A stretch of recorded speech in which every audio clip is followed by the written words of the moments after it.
സോദോമിന്റെ അധിപതികളെ, കർത്താവിന്റെ വചനം ശ്രവിക്കുവിൻ. ഗൊമോറ ജനമേ, നമ്മുടെ ദൈവത്തിന്റെ പ്രബോധനങ്ങൾ ശ്രദ്ധിക്കുവിൻ. കർത്താവ് അരുളിച്ചെയ്യുന്നു, നിങ്ങളുടെ നിരവധിയായ ബലികൾ എനിക്കെന്തിന്?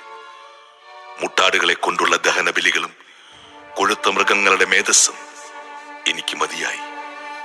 കാളകളുടെയോ ആട്ടിൻകുട്ടികളുടെയോ മുട്ടാടിന്റെയോ രക്തം കൊണ്ട് ഞാൻ പ്രസാദിക്കുകയില്ല. എന്റെ സന്നിധിയിൽ വരാൻ, എന്റെ അങ്കണത്തിൽ കാലുകുത്താൻ ഇവ വേണമെന്ന് ആര് നിങ്ങളോട് പറഞ്ഞു? വ്യർത്ഥമായ കാഴ്ചകൾ ഇനിമേൽ അർപ്പിക്കരുത്. ധൂപം എനിക്ക് മ്ലേച്ഛ വസ്തുവാണ്. നിങ്ങളുടെ അമാവാസിയും സാപത്തും സമ്മേളനങ്ങളും നിങ്ങളുടെ അനീതി നിറഞ്ഞ ഉത്സവങ്ങൾ എനിക്ക് സഹിക്കാനാവില്ല. നിങ്ങളുടെ അമാവാസികളും ഉത്സവങ്ങളും ഞാൻ വെറുക്കുന്നു. അവ എനിക്ക് ഭാരമായിരിക്കുന്നു. അവ എനിക്ക് ദുസ്സഹമായി തീർന്നിരിക്കുന്നു. നിങ്ങൾ കരങ്ങൾ ഉയർത്തുമ്പോൾ ഞാൻ നിങ്ങളിൽ നിന്ന് മുഖം മറയ്ക്കും. നിങ്ങൾ എത്ര പ്രാർത്ഥിച്ചാലും ഞാൻ കേൾക്കുകയില്ല. നിങ്ങളുടെ കരങ്ങൾ രക്തപങ്കിലമാണ്. നിങ്ങളെ തന്നെ കഴുകി വൃത്തിയാക്കുവിൻ. നിങ്ങളുടെ ദുഷ്കർമ്മങ്ങൾ എന്റെ സന്നിധിയിൽ നിന്ന് നീക്കിക്കളയുവിൻ. നിങ്ങളുടെ അകൃത്യങ്ങൾ അവസാനിപ്പിക്കുവിൻ. നന്മ പ്രവർത്തിക്കാൻ ശീലിക്കുവിൻ. നീതി അന്വേഷിക്കുവിൻ.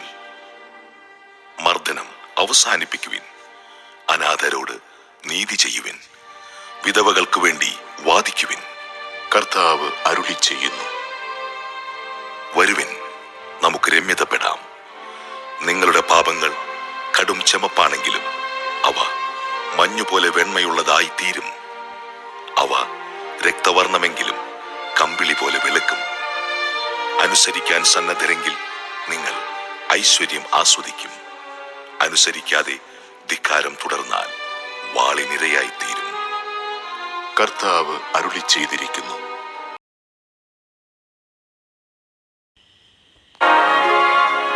ഞാൻ എല്ലാവരിൽ നിന്ന് സ്വതന്ത്രനാണെങ്കിലും വളരെ പേരെ നേടേണ്ടതിന് ഞാൻ എല്ലാവരുടെയും ദാസനായി തീർന്നിരിക്കുന്നു.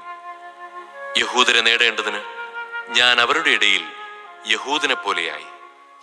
നിയമത്തിന് കീഴുള്ളവരെ നേടേണ്ടതിന് നിയമത്തിന് വിധേയനല്ലെന്നിരിക്കലും ഞാൻ അവരെ പോലെയായി. നിയമത്തിന് പുറമെയുള്ളവരെ നേടേണ്ടതിന് ഞാൻ അവർക്ക് നിയമമില്ലാത്തവനെ പോലെയായി. അതേസമയം ഞാൻ ദൈവ നിയമമില്ലാത്തവനായിരുന്നില്ല. പ്രത്യുത ക്രിസ്തുവിന്റെ നിയമത്തിന് അധീനനായിരുന്നു. ബലഹീനരെ നേടേണ്ടതിന് ഞാൻ അവർക്ക് ബലഹീനനായി. എല്ലാ പ്രകാരത്തിലും കുറെ പേരെ രക്ഷിക്കേണ്ടതിന് ഞാൻ എല്ലാവർക്കും എല്ലാമായി. സുവിശേഷത്തിൽ ഭാഗഭാക്കാകുന്നതിനായി സുവിശേഷത്തിനു വേണ്ടി ഞാൻ ഇവയെല്ലാം ചെയ്യുന്നു. മത്സരക്കളത്തിൽ എല്ലാ ഓട്ടക്കാരും ഓടുന്നെങ്കിലും സമ്മാനാർഹനാകുന്നത് ഒരുവൻ മാത്രമാണെന്ന് നിങ്ങൾക്കറിഞ്ഞുകൂടെ? ആകയാൽ സമ്മാനം ലഭിക്കേണ്ടതിനായി നിങ്ങൾ ഓടുവിൻ.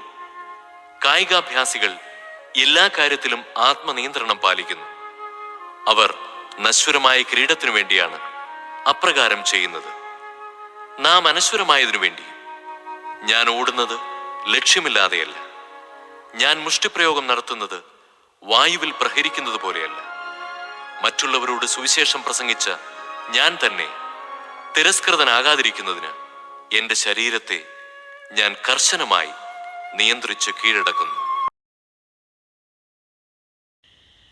അങ്ങനെ തന്നെ ചെയ്തു. എന്റെ വാക്ക് ശ്രവിക്കുന്ന നിങ്ങളോട് ഞാൻ പറയുന്നു, ശത്രുക്കളെ സ്നേഹിക്കുവിൻ. നിങ്ങളെ ദ്വേഷിക്കുന്നവർക്ക് നന്മ ചെയ്യുവിൻ. ശപിക്കുന്നവരെ അനുഗ്രഹിക്കുവിൻ. അധിക്ഷേപിക്കുന്നവർക്ക് വേണ്ടി പ്രാർത്ഥിക്കുവിൻ. ഒരു ചെകിടത്ത് അടിക്കുന്നവന് മറ്റേ ചെകിടുകൂടി കാണിച്ചു കൊടുക്കുക. മേലങ്കി എടുക്കുന്നവനെ കുപ്പായം കൂടി എടുക്കുന്നതിൽ നിന്ന് തടയരുത്. നിന്നോട് ചോദിക്കുന്ന ഏതൊരുവനും കൊടുക്കുക. നിന്റെ വസ്തുക്കൾ എടുത്തുകൊണ്ട് പോകുന്നവനോട് തിരികെ ചോദിക്കരുത്. മറ്റുള്ളവർ നിങ്ങളോട് എങ്ങനെ പെരുമാറണമെന്ന് നിങ്ങൾ ആഗ്രഹിക്കുന്നുവോ അങ്ങനെ തന്നെ നിങ്ങൾ അവരോടും പെരുമാറുവിൻ. നിങ്ങളെ സ്നേഹിക്കുന്നവരെ നിങ്ങൾ സ്നേഹിക്കുന്നതിൽ എന്തു മേന്മയാണുള്ളത്? പാപികളും തങ്ങളെ സ്നേഹിക്കുന്നവരെ സ്നേഹിക്കുന്നുണ്ടല്ലോ. നിങ്ങൾക്ക് നന്മ ചെയ്യുന്നവർക്ക് നിങ്ങൾ നന്മ ചെയ്യുന്നതിൽ എന്തു മേന്മയാണുള്ളത്? പാപികളും അങ്ങനെ ചെയ്യുന്നുണ്ടല്ലോ. തിരിച്ചു കിട്ടുമെന്ന് പ്രതീക്ഷിച്ച് വായ്പ കൊടുക്കുന്നതിൽ എന്തു മേന്മയാണുള്ളത്? കൊടുത്തിടത്തോളം തിരിച്ചു കിട്ടുമെന്ന പ്രതീക്ഷയിൽ പാപികളും പാപികൾക്ക് വായ്പ കൊടുക്കുന്നില്ലേ? എന്നാൽ നിങ്ങൾ ശത്രുക്കളെ സ്നേഹിക്കുവിൻ. തിരിച്ചു കിട്ടും എന്ന് പ്രതീക്ഷിക്കാതെ മറ്റുള്ളവർക്ക് നന്മ ചെയ്യുകയും വായ്പ കൊടുക്കുകയും ചെയ്യുവിൻ. അപ്പോൾ നിങ്ങളുടെ പ്രതിഫലം വലുതായിരിക്കും. നിങ്ങൾ അത്യുന്നതന്റെ പുത്രന്മാരായിരിക്കുകയും ചെയ്യും.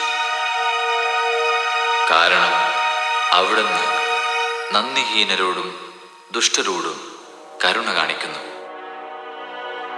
നിങ്ങളുടെ പിതാവ് കരുണയുള്ളവനായിരിക്കുന്നത് പോലെ നിങ്ങളും കരുണയുള്ളവരായിരിക്കുവിൻ.